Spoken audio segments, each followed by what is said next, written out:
Yeah? Yeah, definitely. And I definitely felt what you were saying about solutions arising. I definitely felt like I was getting to something. I haven't figured it out yet, but something about that was helping me figure out what was important to me and feeling like, okay, wait, now that I'm understanding what I want, maybe I can get to something that'll work for me. Yeah.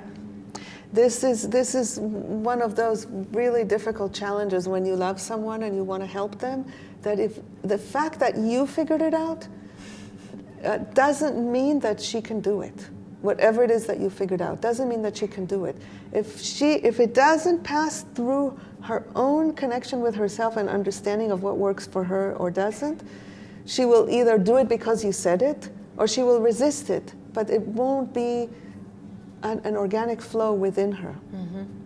She will have to find her own way, and all you can do is hang out with her while she does that. Even when I know what's best. But you know what's best if you were in her shoes. Yeah. But that's not what necessarily is best for her. Yeah, that's true.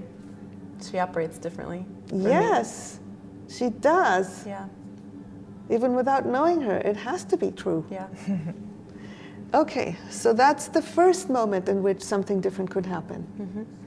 The second moment is, let's say you didn't remember. You didn't remember to check with her, you didn't remember to listen. You threw the advice on the table, mm-hmm. and she got flustered. Mm-hmm. And then what do? I say I'm sorry. That's the flip side of being angry. The one side of being angry is you are wrong. Mm-hmm. The flip side is I'm sorry, I'm wrong. And what we're trying to get to here is something that is outside that dynamic altogether. It's kind of like when somebody says, I just want to be heard, it's an invitation to hear what she's saying. So see if you can apply what you've practiced now to that moment when she says that. Okay.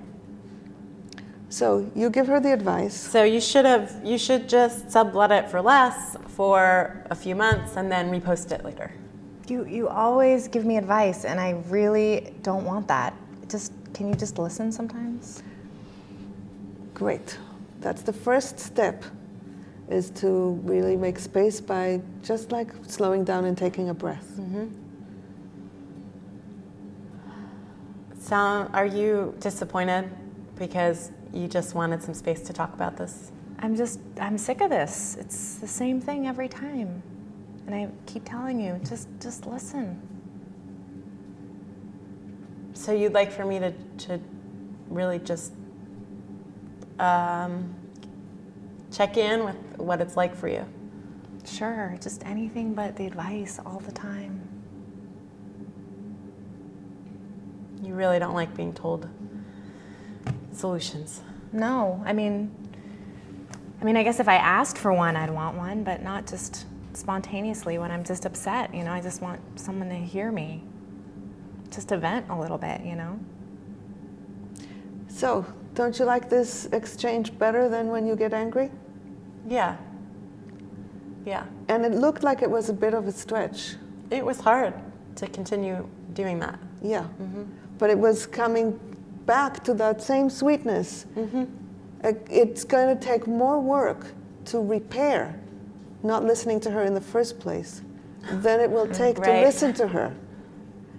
It's kind of like if you didn't listen to her initially, you would have to listen to her being upset about not being listened to. Yeah. That's usually harder than to just listen to her in the first place. So let's try to remember the initial listening. Yeah. Okay. I want to check in with Jack on the phone.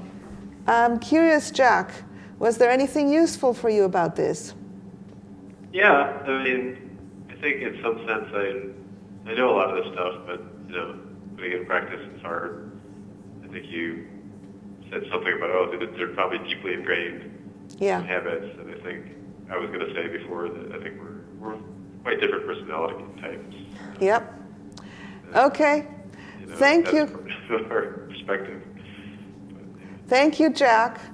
And now we're going to take a little break, and after break we'll come back to our original scenario, and thank you for supporting Jack and playing this out, and we'll take a break and come back in a little bit. Okay. Thank you.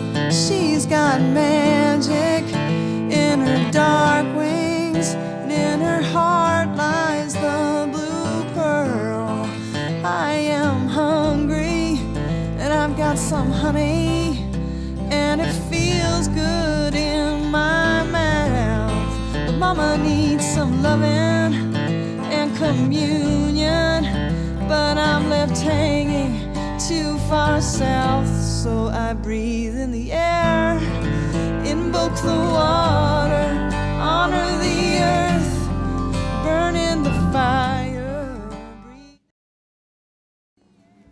Hi, welcome back to the Conflict Hotline. Here with me are Itzel and Sigal, and I am Miki. And if you would like to participate in this show, please call us at 510-433-0700. And we're going to go back to Rob and Rosa. So you're no longer Jack, now you're Rob? Back to Rob. Back to Rob. Got it. Which bank are you going to rob today? And you are Rosa. Yes. And we don't even know what your name was before. No. And you said you would remember where we left off. Yes, and we were talking about connecting with the need that was unmet for me in that moment. That Rob was telling me that story again, and it was around care, and just feeling like he cared about my time, and that care was really important for me. So connecting to that. Yeah.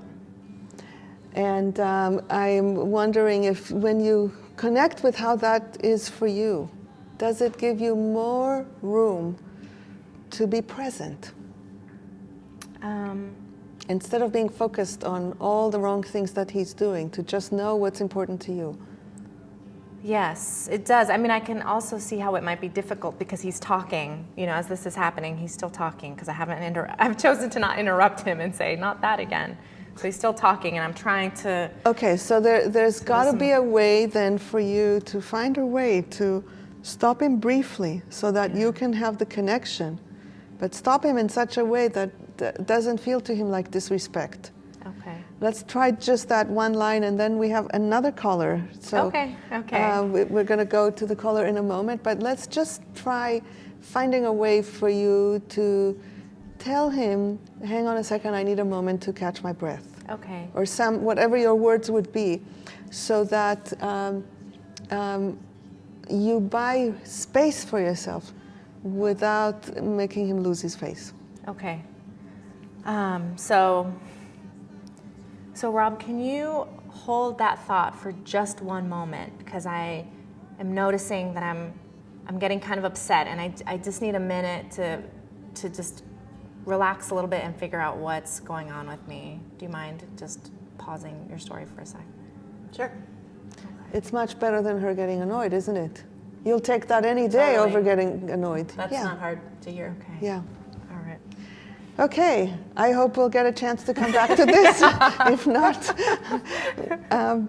but we have another caller on the line. Robbie, are you coming through? Hello, Robbie. Hi. Hi, Robbie. Are you the Robbie that called last time and couldn't get through? I am, yes.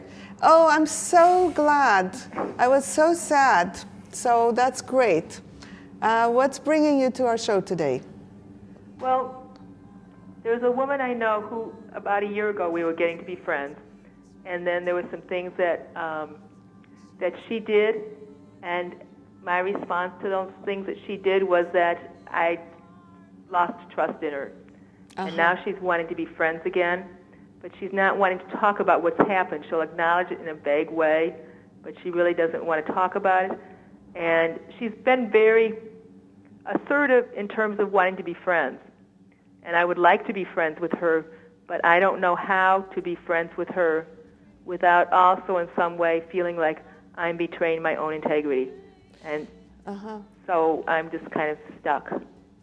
So, so the betraying your integrity would be related to just wanting to connect about what happened and have a real mutual understanding about it.